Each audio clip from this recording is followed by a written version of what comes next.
Hello friends, good morning to all. मेरे YouTube channel में आपका बहुत बहुत स्वागत है। आज मैं आपको डिस्कस करूंगा basic mechanical engineering BT 203 unit fourth thermodynamics and steam engineering. Topic है आपका फर्स्ट लॉ ऑफ थर्मोडायनेमिक्स। तो आप लोगों को मैं पहले ये बताना चाहूँगा कि आप लोगों ने अगर मेरे लास्ट वीडियोज अगर नहीं देखे हों तो वो ज़रूर देख लें, क्योंकि उनमें मैंने आपको बताया हुआ है कि थर्मोडायनेमिक्स क्या है, थर्मोडायनेमिक सिस्टम क्या है, प्रॉपर्टीज़ क्या है, स्टेट क्या है, साइकिल क्या है, प्रोसेस क्या है, and zeroth law of thermodynamics मैंने डिस्कस किया हुआ है। तो आप लोगों से रिक्वेस्ट है कि वो वीडियोज आप लोग ज़रूर देख लें, जिससे आपको ये फर्स्ट लॉ भी क्लियरली समझ में आएगा, क्योंकि ये जो टॉपिक है वो सभी से एक दूसरे से कोरिलेटेड रहता है। तो आप लोग ज़रूर देख लें, और चैनल को जिसने अभी तक सब्सक्राइब नहीं किया हो तो सब्सक्राइब ज़रूर कर लें, और वीडियो को लाइक एंड शेयर ज़रूर कीजिएगा, जिससे मैक्सिमम लोगों तक मेरा वीडियो पहुंच सके और सभी को इसका बेनिफिट मिल सके।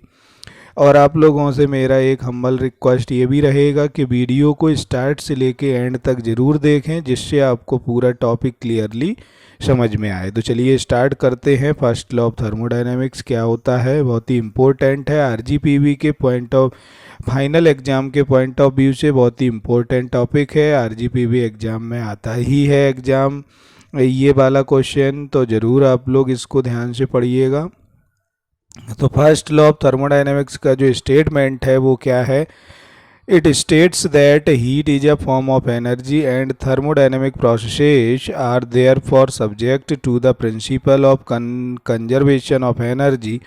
This means that heat energy can not be created और destroyed. It can however be transferred from one location to another and converted to and from other forms of energy. तो यहाँ पर ये बताया हुआ है कि एनर्जी को ना तो हम क्रिएट कर सकते हैं और ना ही उसको डिस्ट्रॉय कर सकते हैं। सिर्फ एनर्जी जो होती है वो सिर्फ ट्रांसफ़र होती है या ट्रांसफॉर्म होती है from one form to another form. Means energy कभी भी प्रोड्यूस नहीं की जा सकती है, ना ही उसको हम बना सकते हैं, ना ही उसको डिस्ट्रॉय कर सकते हैं। कोई भी आप किसी भी टाइप की एनर्जी को आप उठा के देख लीजिएगा, सिर्फ और सिर्फ क्या हुआ होगा कि एक एनर्जी का जो फॉर्म है वो दूसरे एनर्जी के फॉर्म में कन्वर्ट हुआ होगा, किसी भी प्रोसेस में या किसी भी मशीन में।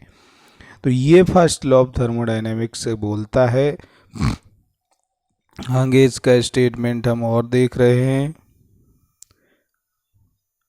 The first law of thermodynamics states that the energy or the universe remains the same.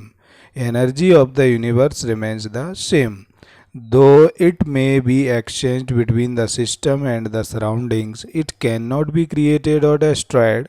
The law basically relates to the changes in energy states due to work and heat transfer. It redefines the conservation of energy concept. इसको हम law of conservation of energy भी बोलते हैं। तो first law of thermodynamics या law of conservation of energy भी होता है। तो फर्स्ट लॉ का स्टेटमेंट बहुत ही क्लियरली है, सभी को समझ में आया होगा। आगे इसका मैथमेटिकली फॉर्म अगर देखें तो फर्स्ट लॉ ऑफ थर्मोडायनेमिक्स का जो मैथमेटिकली फॉर्म है वो होता है del U is equal to Q plus W, where del U is the change in internal energy of the system and Q is the algebraic sum of heat transfer between system and surroundings and W is equal to the work interaction of the system with its surroundings। तो basically यहाँ पर हमको internal energy एक जो है new property of the thermodynamic system से जो आपको मिली हुई है वो यहाँ पर आपको देखने को मिल रही है। तो इसका जो मैथमेटिकली फार्मूला है वो del U is equal to the Q plus W. इस पर बेस्ड जो है न्यूमेरिकल्स आते हैं, वो भी मैं आपको आगे डिस्कस कर रहा हूँ, तो आप लोग कंटिन्यू देखते रहिएगा वीडियो। तो फर्स्ट लॉ ऑफ थर्मोडायनेमिक्स का अगर ये एग्जांपल्स में अगर हम बात कर रहे हैं कि किस टाइप से एनर्जी का ट्रांसफॉर्म होता है, किस टाइप से बदलती है, तो वो आपको ये दो डायग्राम्स जो आपको देखने को मिल रहे हैं ए एंड बी, वो यहाँ पर आपको देखने को मिल रहे हैं। तो आप लोग ये डायग्राम से क्लियरली समझ में आ रहा होगा कि यहाँ आप फूड है, क्योंकि ये जो दिख रहा होगा ह्यूमन है, वो आपका फूड खाना खाएगा तो हमको वर्क मिलेगा और हीट आपकी ट्रांसफॉर्म होगी। तो ये बेसिकली हो क्या रहा है, एनर्जी का ट्रांसफ़र ही हो रहा है आपका। यहाँ पर भी ये हो रहा है कि यहाँ जो आप जो प्लांट आप देख रहे होंगे, यहाँ से एक यहाँ क्या हो रही है, जो सनलाइट है वो इसको मिल रही है और क्यू आउट यहाँ हो रहा है। तो यहाँ भी एनर्जी आपकी कन्वर्जन हो रहा है। तो ये एक बेस्ट एग्जांपल्स आपको यहाँ देखने को मिल रहे हैं। ये लिखा हुआ है कि यहाँ जो वैल्यू है वो स्टोर्ड फूड एनर्जी, ये आपका ये वाला एग्जांपल्स का है। तो ये इस टाइप से आपको क्लियरली डायग्राम से भी समझ में आया होगा। और जो फर्स्ट लॉ ऑफ थर्मोडायनेमिक्स के कुछ पॉइंट्स हैं जो कि आपको याद रखने हैं। For an isolated system energy E always remains constant. अगर आपकी आइसोलेटेड सिस्टम है, क्योंकि सिस्टम वही मैं कह रहा हूँ कि लास्ट वीडियो ज़रूर देखें, क्योंकि वहाँ मैंने सिस्टम के बारे में बताया हुआ है। सिस्टम आपके 3 टाइप के होते हैं, open system, close system and isolated system. तो अगर हम बात करते हैं आइसोलेटेड सिस्टम की, तो वहाँ आइसोलेटेड सिस्टम क्या होता है, जिसमें ना तो हीट ट्रांसफ़र होती है और ना ही मास ट्रांसफ़र होता है। तो आइसोलेटेड सिस्टम के लिए अगर हम बात कर रहे हैं तो जो ई है वो आपका कांस्टेंट रहेगा, क्योंकि एनर्जी का ट्रांसफ़र नहीं होता है आइसोलेटेड सिस्टम में। फॉर एग्जांपल के लिए यूनिवर्स एक आइसोलेटेड सिस्टम, थर्मस फ्लास्क एक आइसोलेटेड सिस्टम है। तो इस टाइप से वहाँ ना तो एनर्जी का ट्रांसफ़र हो रहा है ना मास ट्रांसफ़र हो रहा है। और हम बात करते हैं internal energy. Internal energy is a point function and property of the system. Internal energy is an extensive property, means mass dependent होता है, while specific energy is an intensive property, जो कि इंडिपेंडेंट ऑफ मास होता है। ये भी मैंने आपके अपने लास्ट वीडियोज में डिस्कस किया हुआ है, क्योंकि जो थर्मोडायनेमिक प्रॉपर्टी है वो 2 टाइप्स का रहता है, एक इंटेंसिव प्रॉपर्टी और एक एक्सटेंसिव प्रॉपर्टी। वहाँ भी मैंने डिस्कस किया हुआ है। तो जो आपकी इंटरनल एनर्जी है वो आपकी एक एक्सटेंसिव प्रॉपर्टी है, मींस मास डिपेंडेंट है ये।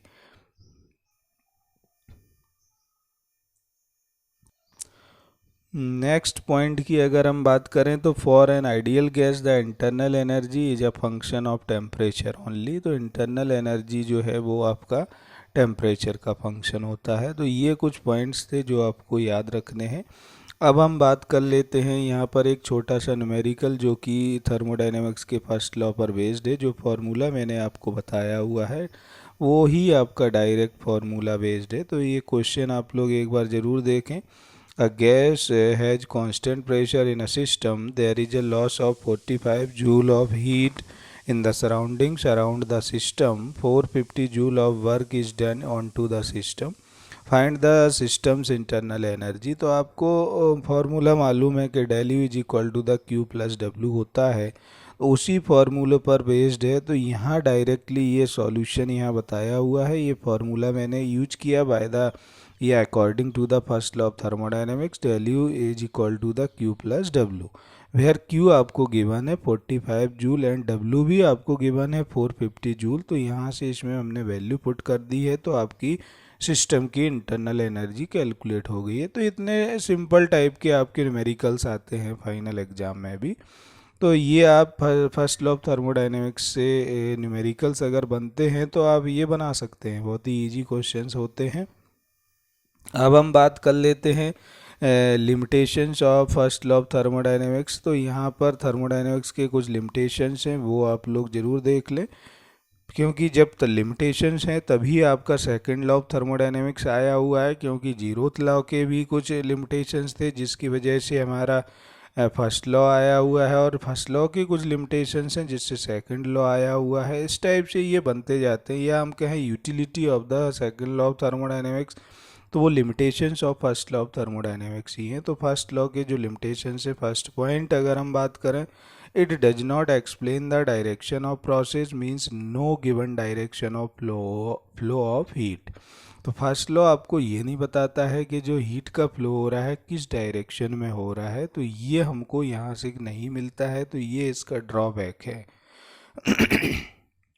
सेकंड पॉइंट की अगर हम बात करते हैं तो it does not differentiate between heat and work. ये इसके कुछ लिमिटेशंस हैं, वो मैंने यहाँ देखे हुए हैं। तो ये आपका जो लिमिटेशंस है जिससे आपका सेकंड लॉ आएगा, उसको मैं अपने नेक्स्ट वीडियो में डिस्कस करेंगे, तो आपको क्लियरली ये समझ में आया होगा। और अगर कोई डाउट है किसी भी टाइप का तो मुझे आप कमेंट बॉक्स में कमेंट करके भी बता सकते हैं कि सर इस टाइप से आप एक्सप्लेन करिए या ये मेरा डाउट है। तो आप लोगों से रिक्वेस्ट है कि चैनल को ज़रूर सब्सक्राइब करिएगा जिसने नहीं किया हो, और वीडियो को लाइक एंड शेयर कीजिए। थैंक्स।